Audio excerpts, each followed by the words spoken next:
Assalamualaikum warahmatullahi wabarakatuh. Perkenalkan, nama saya Yun Elisa dan teman saya Kamila Turahmi. Di sini kami diberi amanat tugas oleh Ibu Pipi Lestari untuk menggunakan media literasi digital dalam pembelajaran. Kami memilih menggunakan metode literasi digital dengan menggunakan PowerPoint yaitu PPT. Dan di sini kami membahas tentang surat yang akan disampaikan oleh Kamila Turahmi. Pertama, kita akan menjelaskan pengertian surat. Surat adalah sarana komunikasi untuk menyampaikan informasi tertulis oleh suatu pihak kepada pihak lain dengan tujuan memberitahukan maksud pesan dari si pengirim. Informasi yang diberikan di dalam surat berupa pengantar, pemberitahuan, tugas, permintaan, perjanjian, pesanan, perintah, laporan, dan keputusan. Ada juga fungsi surat. 1. Surat sebagai alat komunikasi. Surat dijadikan alat penyampaian informasi dari penulisnya kepada pembaca atau penerimanya. Sebagai alat komunikasi, surat tidak hanya bersifat satu arah, melainkan juga dua arah dan segala arah. Artinya, surat juga dapat dibalas atau surat balasan sebagai timbal balik, dan surat juga dapat dibuat atau ditunjukkan kepada lebih dari satu orang. Contohnya seperti surat edaran, pengumuman, dan lain sebagainya. 2. Surat sebagai wakil penulis. Dalam hal ini, penulis tidak perlu langsung bertatap muka dengan orang lain yang dituju untuk menyampaikan informasi, melainkan diwakilkan oleh surat. Yang ketiga, surat sebagai alat untuk menghemat waktu, tenaga, dan biaya. Berkomunikasi dengan surat berarti tidak bertatap muka. Jadi, berkomunikasi dengan surat dapat dilakukan dari jarak jauh. Oleh sebab itu, surat dapat menghemat waktu, tenaga, dan tentunya juga biaya. 4. Surat sebagai bukti tertulis. Surat dapat dijadikan bukti tertulis untuk berbagai keperluan, sehingga jika terjadi sesuatu, misalnya kekeliruan, kelak kemudian hari, surat dapat dijadikan acuan. Misalnya pada surat-surat perjanjian, surat warisan, dan sebagainya.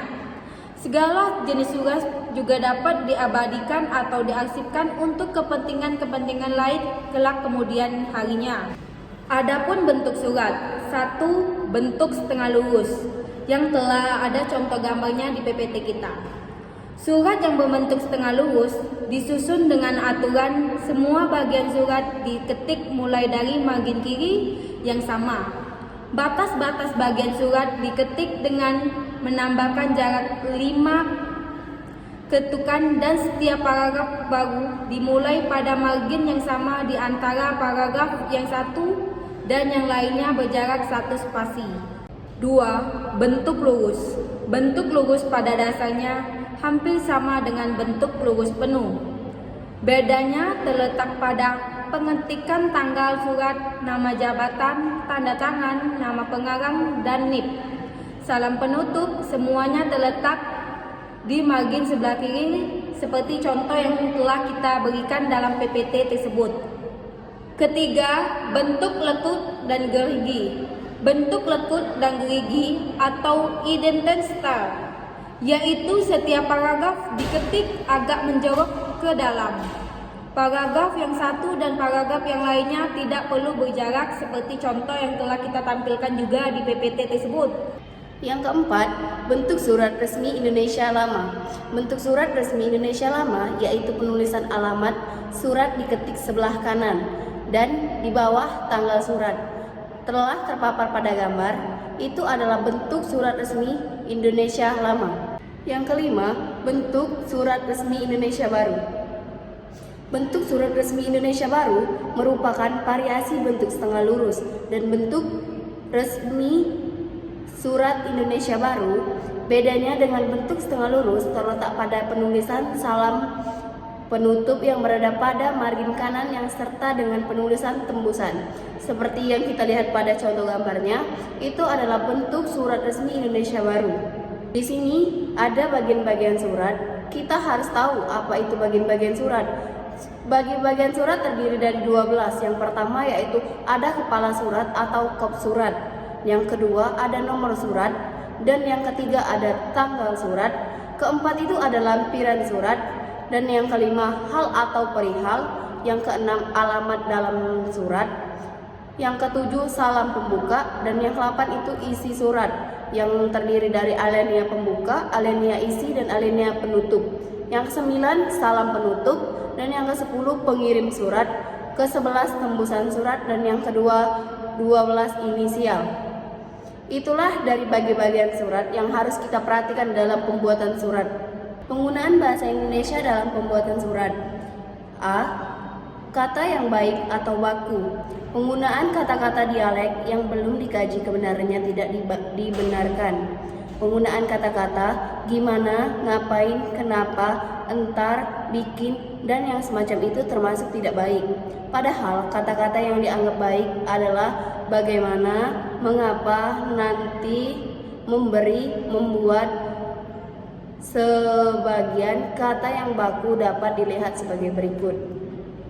Kata baku Februari, kata tak baku yaitu Februari.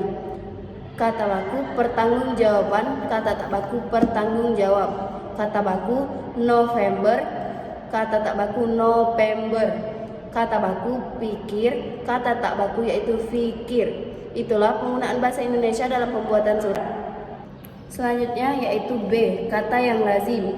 Pilihan kata yang lazim memakai istilah dalam bahasa Indonesia, misalnya masukan bukan input, suku cadang bukan spare part, peringkat bukan ranking, dampak bukan impact. Dan yang ketiga C, kata yang cermat. Kata memohon, meminta, menguasai, memerintahkan, menganjurkan, menyarankan merupakan kata-kata yang mempunyai arti yang sama. Penulis surat dinas hendaknya dapat memilih kata tersebut dengan tepat sesuai dengan pesan yang ingin disampaikan dalam surat. Penggunaan sapaan Bapak, Ibu, Saudara, dan Ananda hendaknya tepat pula, sesuai dengan kedudukan orang yang dikirim surat tersebut. Apakah penerima surat lebih tinggi pangkat atau kedudukannya, ataukah sederajat dengan pengirim surat? D.